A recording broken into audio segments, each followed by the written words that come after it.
Shalom. I want to give all praises to Yahweh, Bahasham, Yahweh Shai, Bahasham, Ha, Racha, Kodash, Ma'amah. Double honors to the elder apostles of GMS and their elders. Double honors to my elder, Aharawan Ban Yasharala of the Lions Den Camp, here in Jacksonville, Florida. Salutations to the sincere Akim, pushing his truth and sincerity around the four corners of this earth. I'm Nakar Harab Ban Yasharala, coming out of the Lions Den Camp of Yasharala, located here in Jacksonville, Florida. Not today, I'll be coming out with a little small lesson. I'm only going to read a little bit of this article because, it's a mainstream media, article, so you know how mainstream media get down. But I'm just going to read this little first part of it. But let's continue. It says Xi Jinping, I should say, warns Trump that the U.S. would lose from confrontation with China. As a renewed trade war looms. And of course, your boy DJ Trump, you feel me? He said that he would bring back and impose tariffs on goods that will be, exported here, I guess, to Babylon, America. But nonetheless, this was something that he was doing in his last presidency, So without further ado, let's get right into it. It says President Xi Jinping called President-elect Trump to congratulate him on his election win and warned that the U.S. would gain from cooperation with the U.S. and lose from confrontation with China.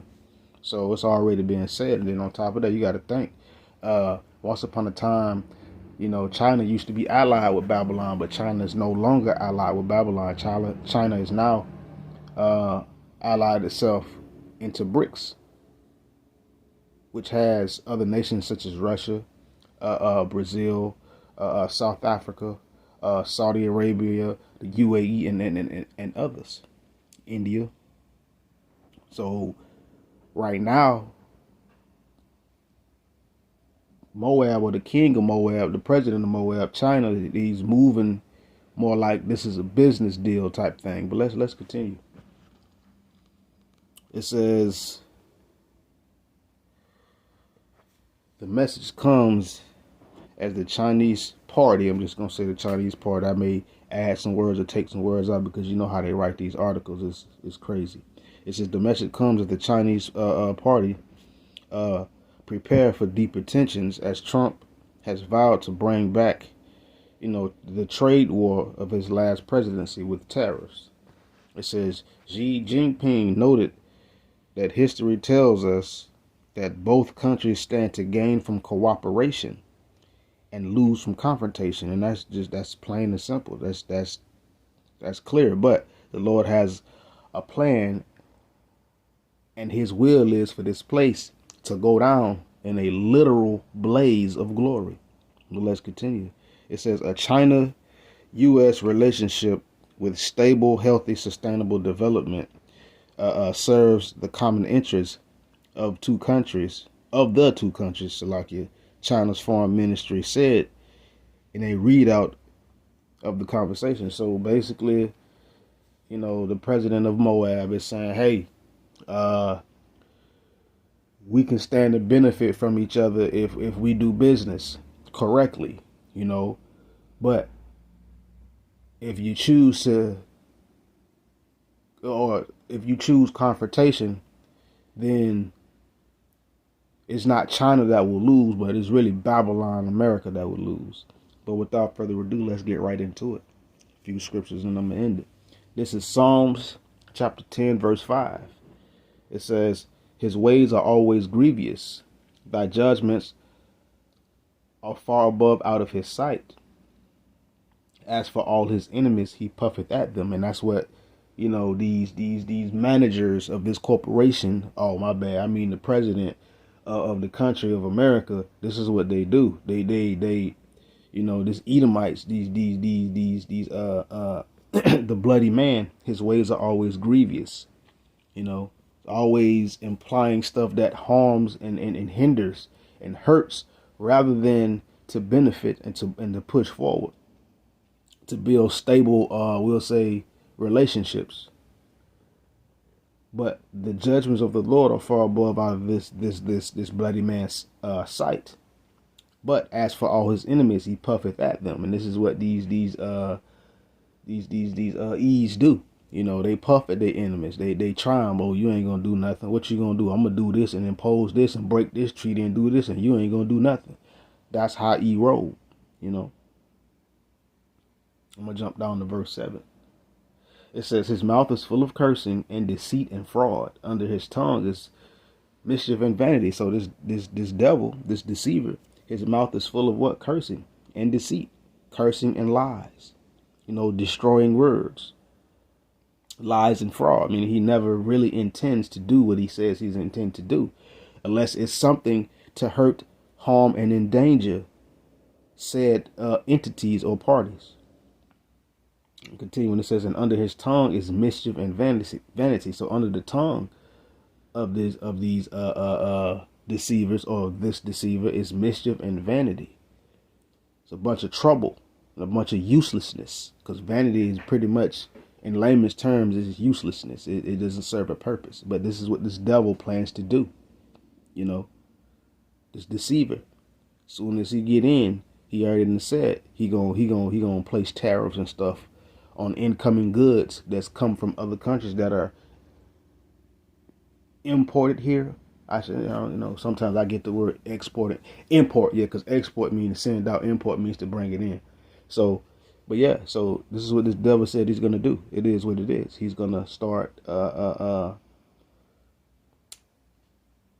tariffs, which is a grievous, that's a grievous way. Let's continue. Last point. Psalms 55 and 20. It says, he has put forth his hands against such as be at peace with him. He hath broken his covenant. So again, this deceiver, this bloody man, has always put his hands against those that were at peace with him, that were allied with him. Anybody that was on his side and standing with him, he always crossed them or came against them, just like he's doing right now to this day. It says he hath broken his covenant. This deceiver, he's always breaking his covenants. He's always going back on his words, breaking treaties, as this devil does. Let's continue. It says, the words of Aki, I almost said the swords of his mouth. The words of his mouth were smoother than butter, but war was in his heart. His words were softer than oil, yet they are drawn swords. And that's what's going on right now with this new president-elect. His words are real smooth like butter. They soft like oil. They sound good. You know, he got the rest of the Edomite nation believing in the great WHITE hope, when the truth of the matter is, this is the nail in the coffin, probably the final nail in the coffin. The Lord finna make these devils destroy themselves. He's making them, I would say, destroy themselves. But right now, he's talking good. He's sounding good, you know. But war is in his heart. This new leadership, or should I say, former new leadership, you know, war is in his heart. WW3 is on the rise. It's looming. It's teetering. And guess what? This devil gonna go on and push it right on over to a hot war, because that's what's gonna happen, you know.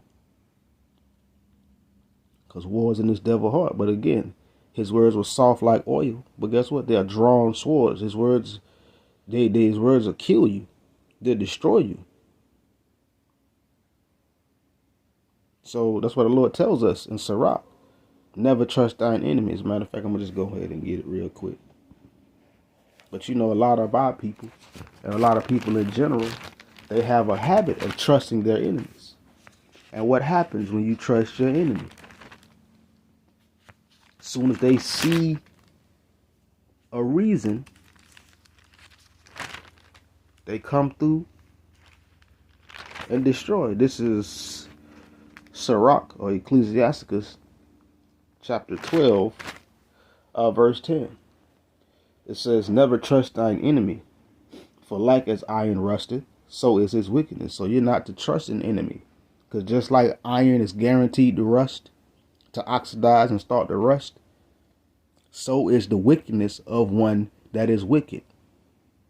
So you can't trust this devil. You can't trust the deceitful man.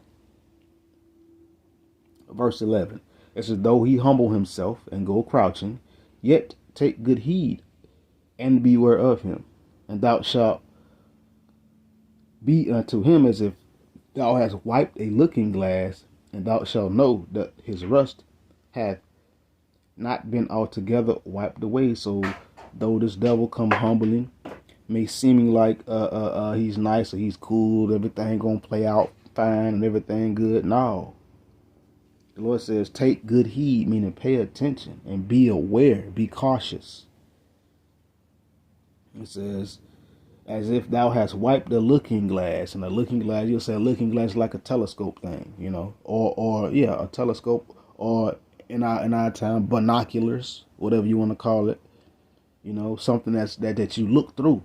And if you being careful after you don't wiped it and you still look through it, you still see all that crud and nastiness. That is the wickedness of this devil. That's how you know that, like, okay, yeah, you really don't really intend to change. That's how you're going to know that his rust has not all been together wiped away. This devil is not going to leave off from wickedness. So, yeah, we finna see what's finna unfold. We finna see how things finna go. It's a hell of a show. Yahweh Yahweh Shai know how to go. And with that, Shalom.